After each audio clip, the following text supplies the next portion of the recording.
اور کچھ اور درخواستیں بھی تھیں جو میں آپ کو ڈیٹیلز بتاؤں گا۔ 9 بیلز خان صاحب کی بیسیکلی 3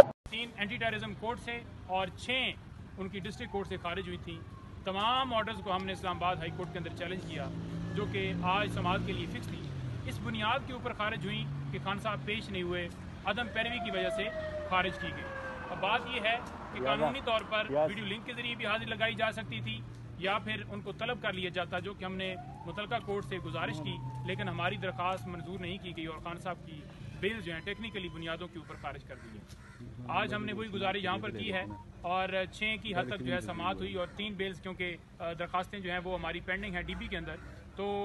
معزز جو چیف صاحب ہیں انہوں نے کہا کہ کیونکہ معاملہ ڈی بی کے اندر پینڈنگ ہے تو یہ ساری درخواستیں وہاں پر ڈی بی میں سماعت کی جائیں۔ دوسرے نمبر پر ہم نے ایک درخواست دی تھی جس میں ہم نے یہ استدعا کی تھی کہ خان صاحب کو اڈیالہ جیل شفٹ کیا جائے،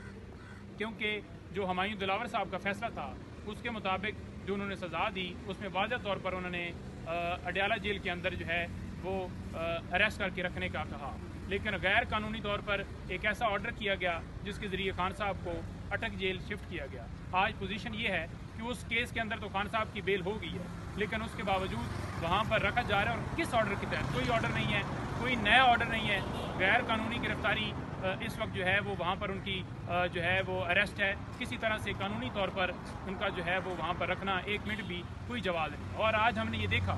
کہ جو سرکار ہے وہ واضح طور پر بڑی بے بس نظر آئی، ان کے پاس کوئی ایسا نیا نوٹیفیکیشن نہیں تھا جس کے مطابق وہ کہہ سکیں کہ ہم نے اس نوٹیفیکیشن کے تحت انہیں اٹک جیل میں رکھا ہے۔ تو ہم نے اپنے دلائل دے دیے ہیں اس میں، اور دیگر فیسلٹیز کے حوالے سے جو ہماری استدعا تھی وہ بھی ہم نے بتائی ہے کہ یہ جو رپورٹ اٹارنی جنرل آفس نے جمع کروائی ہے سپریم کورٹ کے اندر، اس کے مطابق تو بڑے جناب انہوں نے دیسی مرغ چلا دی ہیں، کوئی ایسی صورتحال نہیں ہے۔ خان صاحب کو جو ہے وہ مسلسل محروم رکھا جا رہا ہے، جو ان کے بنیادی حق ہے اس سے محروم رکھا جا رہا ہے، اور وہ ان کو تکلیفات جو ہیں اس وقت لائق ہیں۔ ان کی کل مسز ان سے مل کر آئی ہیں اور انہوں نے واضح بتایا ہے کہ خان صاحب کے ساتھ برا طریقے سے ٹریٹ کیا جا رہا ہے، لیکن خان صاحب نے نہ تو اٹک جیل کی انتظامیہ سے بات کی ہے اور نہ ہی انہوں نے کوئی ایسی کمپلین کی ہے، لیکن خان صاحب نے ان کی حد تک ان کو شیئر ضرور کیا ہے کہ اس طرح سے رکھا گیا ہے، لیکن خان صاحب کا مورال جو ہے وہ بلند ہے۔ وہ کہتے ہیں کہ کوئی بات نہیں ہے، جس حالت میں بھی رکھیں،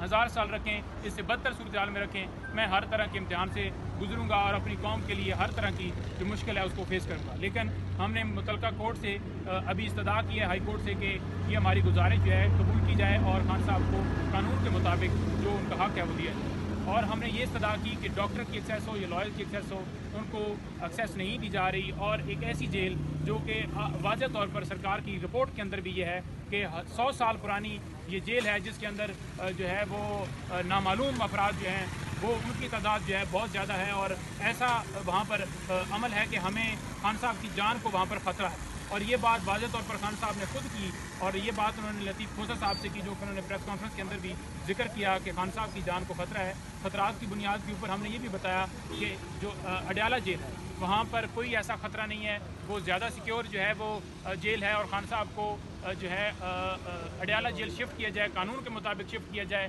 اور جو ان کی لائر کی ایکسیس ہے کہ اگر لائر کو ملنے جاتا ہے تو اس کے اوپر FIR درج کر دی جاتی ہے، اگر کوئی وکیل ان سے ملاقات کے لیے جاتا ہے تو دوسرے دن اس کو پتہ چلتا ہے کہ آپ کے خلاف وہاں پر پرچہ درج ہو گیا، آپ نے ہاتھوں پائی کی ہے۔ تو آج واضح طور پر شیر افضل مروت صاحب نے بھی کورٹ کے اندر یہ گزارش رکھی کہ جناب میں ہر طرح کا جو ہے اس کی میں حلف دینے کے لیے تیار ہوں کہ اگر کوئی ایسا وقوع ہوا ہے، میں نے کبھی زندگی میں میرے اوپر اس طرح کا کبھی کوئی کیس نہیں بنا، کبھی کوئی FIR نہیں بنی، اور مجھے علم ہی نہیں ہے کہ میرے اوپر FIR درج کر دی گئی۔ واضح طور پر ہائی کورٹ نے کہا کہ شیر افضل مروت صاحب کی ملاقات کروائی جائے، اور کسی طرح کا کوئی پرچہ ورچہ انہوں نے واضح طور پر یہ کہا کہ کوئی ایسا عمل جو ہے وہ نہ کیا جائے۔ اور دوسرے نمبر پر جو بیل خان صاحب کی سائبر کیس کے اندر نیچے سماعت نہیں ہو رہی تھی، وہ جج صاحب سماعت نہیں کر رہے تھے، آج واضح طور پر اسلام آباد ہائی کورٹ نے جو ہے وہ حکم دیا ہے کہ کسی طرح سے کوئی پابندی نہیں ہے ان کے اوپر کہ یہ ایک کانسٹیٹیوشنل پٹیشن، یہ ایک الگ معاملہ ہے جو جہاں پر پینڈنگ ہے، اور وہ جو درخواستیں 2 ہیں وہ بھی الگ ہیں، لہٰذا مین جو بیل ہے اس کے اوپر کوئی ممانعت نہیں ہے، تو وہ ٹرائل کورٹ جو ہے جو اسپیشل جج جو ہیں تعینات کیے گئے ہیں وہ ان کے اوپر کوئی کسی طرح سے باہر نہیں ہے، وہ اس کیس کی سماعت جو ہے وہ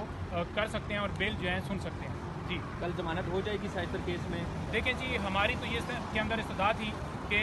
جو ہے جج صاحب کو اگر چھٹی پر جانا تھا تو ڈیوٹی جج لازمی ہونے چاہیے تھے، لیکن ایک ایسا نوٹیفیکیشن شائع کیا گیا جس کے اندر کوئی ذکر ہی نہیں ہے کہ ڈیوٹی جج کون ہوں گے۔ پاکستان کی ہسٹری میں کبھی بھی ہم نے ایسا نہیں دیکھا کہ اگر ایک عدالت چھٹی پر ہے یا کوئی ریزن کی وجہ سے وہ اویلیبل نہیں ہے جج صاحب تو ان کی جو ہے متبادل کے طور پر کوئی ڈیوٹی جج اویلیبل نہ ہو. اس دن گزارش بھی ہم نے ایڈمنسٹریٹو جج سے یہی کی تھی, تو انہوں نے کہا تھا کہ 24 عدالتوں کی حد تک میری جو ہے وہ جورسڈکشن ہے, لیکن یہ نوٹیفیکیشن کیونکہ جو ہے الگ سے لا منسٹری نے کیا ہے تو اس کے مطابق وہاں پر کسی طرح سے جو ڈیوٹی جج ہیں ان کا ذکر نہیں ہے, تو لہٰذا وہ اب معاملہ جو ہے ہم نے ہائی کورٹ کے اندر یہی ٹیک اپ کیا ہے اور عدالت نے یہ کہا ہے کہ کوئی بار نہیں ہے, لیکن جو ڈیوٹی جج کی حد تک کوئی ابھی تک حکم نہیں ہوا. ہمیں امید کرتے ہیں کہ جج صاحب کو واپس آنا چاہیے کیونکہ ڈیوٹی جج کی جو ہے وہ نوٹیفیکیشن نہیں ہے, نہ کوئی کسی کو اسائن کیا گیا ہے کہ یہ عدالت جو ہے یہ ایز اے ڈیوٹی جج جو ہے وہ